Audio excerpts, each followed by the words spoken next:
Hello Digital World, accreditation time na naman. So subukan natin mamasyal sa Mariano Marcos State University. So let's go!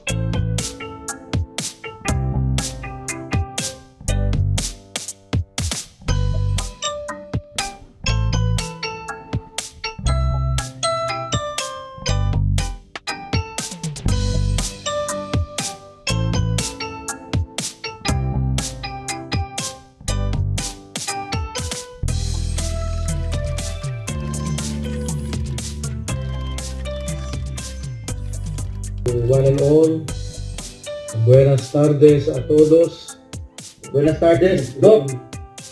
Welcome to Mariano Marcos State University. Bienvenidos todos a MMSU. Commitment may mean two things. Sometimes it depends on the institution. First, if the institution would give everything, then commitment becomes unending.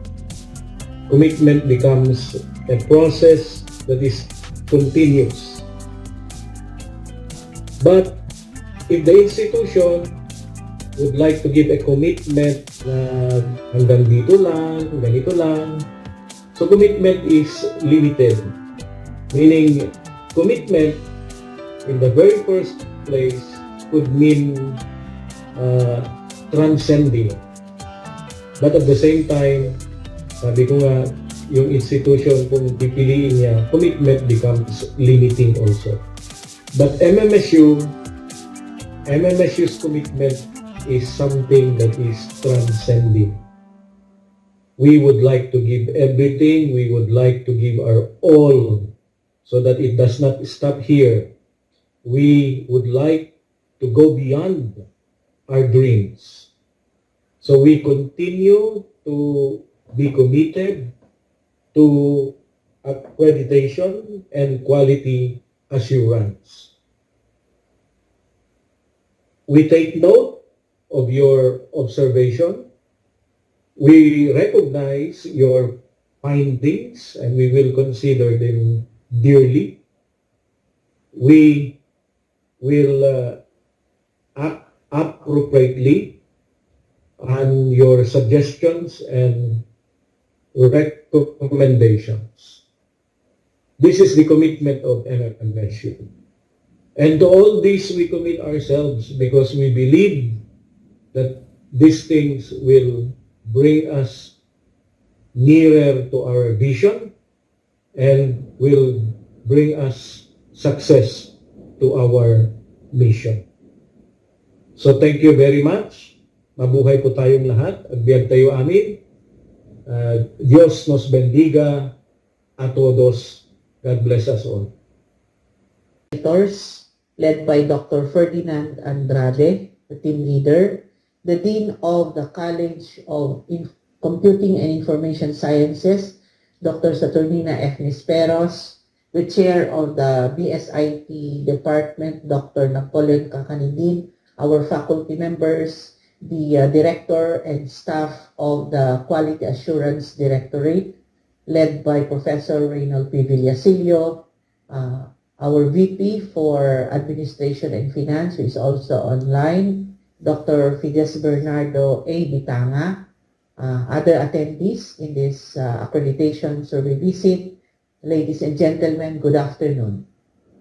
Quality is indeed one of the most important parts of being an academic community, just like that of MMSU.